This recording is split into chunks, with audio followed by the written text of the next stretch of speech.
Oh, I know that sound. It's time for the Beer and News Report. Hi, and welcome to the Beer and News Report. Cheers. Today, I'm drinking Overhead View. This is by the Urban Roots Brewing and Smokehouse. I gotta say, this is a fantastic beer. It's clean, it's crisp, with no aftertaste. It's sort of like white bread, right? It's what you want to make a sandwich out of. I'm giving this beer a full 5 stars, and I highly recommend it if you like American lagers, because this one is great. Cheers. By now you must have noticed that inflation seems to be going through the roof. What causes that? Why is it going up so fast? Well, that's the topic of today's show. We're going to look at what the drivers are to make inflation go up and how it can be tamed to bring it back down or to a normal level. So grab your overpriced beer and a snack that's probably doubled in price since the beginning of the year, and let's do the show. Cheers.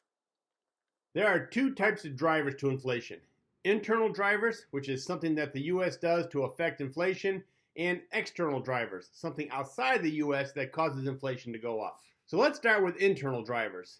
What does the U.S. do that causes inflation to go up, and how can we combat it? One of the usual culprits to driving inflation is unemployment.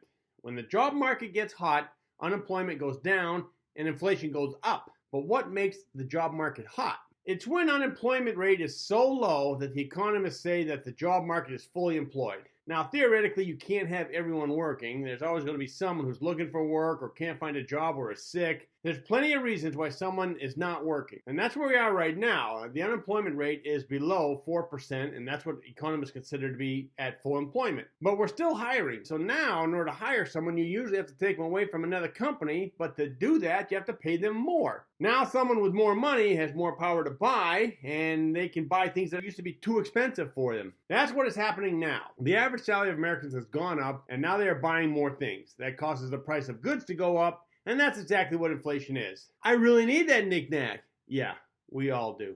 Cheers. Now, usually in a recession, the government spends money to start programs that need workers.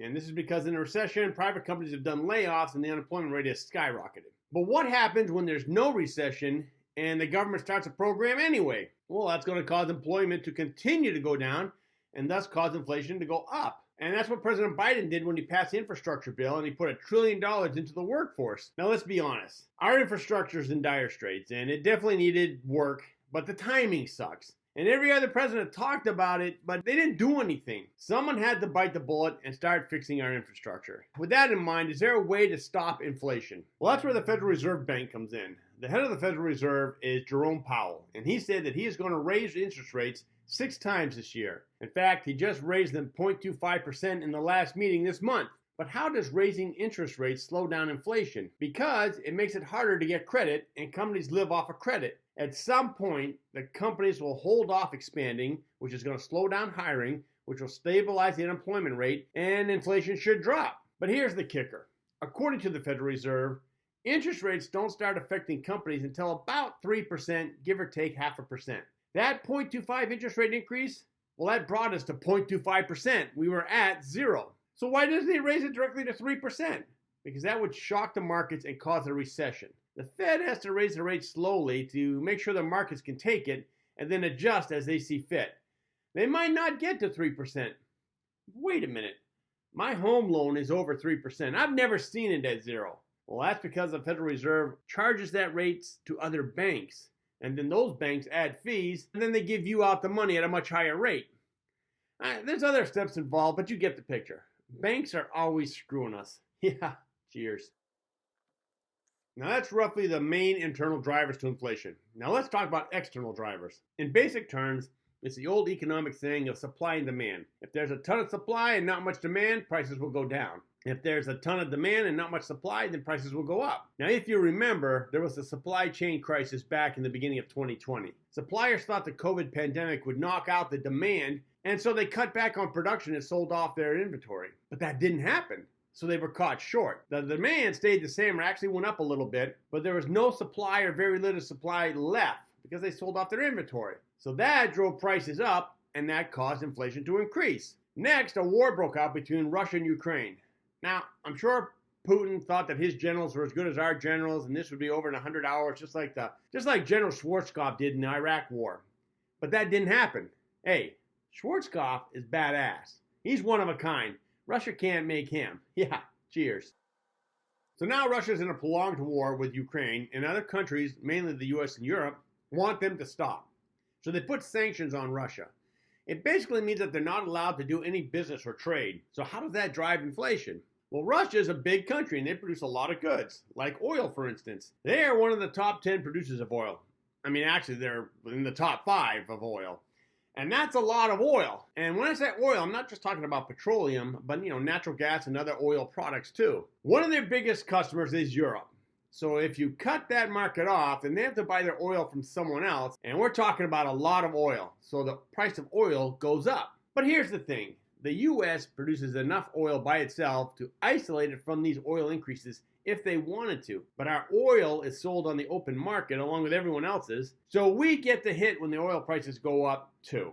Now, President Biden has decided to tap into our oil reserves to try to flood the market to bring the price of oil down, and actually it's working. Our oil prices have dropped. But for how long? President Biden released 30 million barrels of oil, but the world uses 20 million barrels each day. So the question is, how much of the reserves is being released daily? I mean, surely not the full 30 million barrels because that would shock the market. But what if it's 1 million extra barrels a day? Well, then 30 million barrels will last a month. If it's 2 million barrels a day, that's going to last 15 days. If it's 3 million barrels, that's 10 days, and so on and so on. You get the point. I don't know how much oil is being given out daily, but at some point, if the war is still going on, the price of oil is going to go back up. And since we're coming to the summer driving months, that means the price of oil or gas is just going to break records. I hope you don't drive a gas guzzler. Yeah, cheers. Now let's think about what I just said. What if the war continues into the summer months? Then the products from Russia and Ukraine are going to be off the market or severely dampened. I want you to think about food. Right now, Ukraine has stopped exporting wheat because they need it to feed their people. And Russia can't sell its wheat because we put sanctions on them. So how much wheat is that? Russia is the #1 producer and Ukraine is the #5 producer of wheat. Taking that much wheat off the market has driven the price of wheat to super high levels. Just see this chart. But think about it. If the war continues, say, past April, then Ukraine loses its planting season. It'll have to go a whole year without any crops. That'll definitely drive up all the food prices. Russia and Ukraine are also big producers of fertilizers. If this goes off the market, then crops in other countries won't be able to produce as much. This will in turn raise food prices even more because nobody's going to stop eating. Again, the US produces enough food to feed itself, and it produces fertilizer, and pretty much it could isolate itself from all these increases, but we live in an open market where our food is sold to the world. So all this will affect us. Fortunately, we are a rich country, and for the most part, we will handle all these increases by pissing and moaning and talking on the internet under a fake name so no one knows it's us. I mean, that seems to be the par for course nowadays. Cheers. But for less developed countries, it's a different story. Famine could be a major event in Africa, Southeast Asia, some of the Middle East countries, and even eastern parts of Europe. When famine hits, two things usually happen besides death. One is a mass migration to other countries that have food, or two, a war breaks out where one country wants the food from another country. Oh, and don't forget what's happening all over the world. It's this pandemic. It's still going on. And we seem to have a new variant coming out. COVID is like a booger on your finger that you just can't get rid of. Yeah, I hate it. On a side note, in 2018, China got hit with the African swine flu and ended up killing about 50% of their pigs. Then, in 2021, it came back and they had to kill another 20%, and they weren't fully recovered from the kill they did in 2018. China is the world's largest pork producer, so we're talking about a lot of pigs, and the Chinese love their pork. I mean, who doesn't? I love bacon. A nice tenderloin is great. Makes my mouth water just thinking about it. But what I'm trying to say is that China has money, and they're going to buy out the market.